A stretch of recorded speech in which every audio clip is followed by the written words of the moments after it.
there, this is Leslie Stokes, writer and geologist with the Northern Miner. I'm downtown today, downtown Vancouver at the Sprott conference, and I have Gordon Neal here. He's VP of Corporate Development of Silvercorp. That's correct. Yeah, so thanks so much for joining us. Thanks for having me. Cool. Yeah. So I wanted to talk to you a little bit about your latest quarter results. You guys had a pretty stellar quarter, and I thought that maybe you just want to give us a few highlights of those and what that means for the company going forward. Yeah, we made $44 million in profits this year, which was a really good year for us. Silver and lead and zinc were up, which that was good. We did 65 million ounces of silver in production. We are now the lowest cost, highest margin silver producer in the silver space. That includes Fresnel. We're proud of that. And the CEO said to me the other day, he said, "You know what? We were walking down the street, and he said, we're pretty modest. We don't really promote ourselves enough, so we should do more of that." He's a fairly quiet guy, but I was glad he said that, because when you are the lowest cost, highest margin silver producer, you should tell people. Yeah. So you guys have mostly mines in China, or all your mines are in China. So can you give me a little bit of color on what it's like to operate there? Yeah, operating in China is probably no different than operating in any other country. It's a little bit of a misconception that China has, very strict rules or some lax rules environmentally. But the three things that the Chinese government wants to see from all companies that work in China is it employs its people first, it pays its taxes, and it doesn't hurt the environment. It's good to the environment. Other than that, we don't hear from them, really.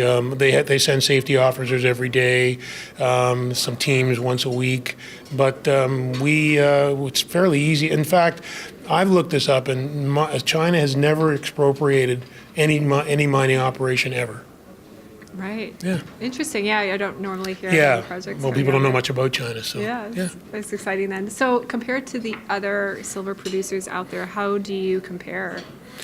Well, we like grade, and that's important because not everybody has good grade. Grade allows you, I was taught, grade allows you to make a lot of mistakes. So the higher the grade, the better it is for you in terms of making profits. One of the things that stands us out from other silver companies is the CEO, Ray Fang, looked at this company early on, and he's an entrepreneur. He's a PhD geologist, but he likes to make money. He wants to be profitable, and he wants his companies all to be profitable. So in the third year of the company's existence, he took we have a piece of the ore on our table over at the booth there. He took some of this high-grade ore. The piece that I have on the table is 2,000 grams per ton, but he took it directly to the smelters, and he sold it to them over the year. And in that year, he made $25 million in profits for the company in its third year of public existence. There's not a lot of companies that can say that. So he wants to, and out of the 11 years the company has been in existence, it's been profitable 9 of those 11 years. Right. So he's about making operations profitable. There is a cost of labor in China is a little lower, although it's getting higher now as wages go up. But we are a low-cost producer. We produce an ounce of silver for negative $3.03, and our all-in sustaining costs are $3.86 an ounce.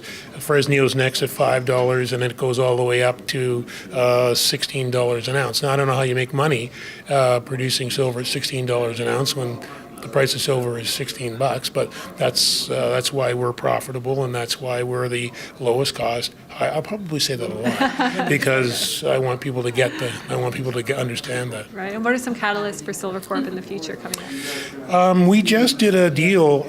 We just bought a Bolivian company, a private company. We bought 31% of it, and Ray Fang, the CEO, owns 10%, so we own 40% of it. It's in Bolivia, again, another jurisdiction people don't know a lot about, but the Chinese have been working in Bolivia for quite a long time and have good relationships with the people of Bolivia and the government of Bolivia. In fact, the government of China has extended an $11 billion line of credit to Bolivia, so we hope it'll work well. That's one of the things we're doing.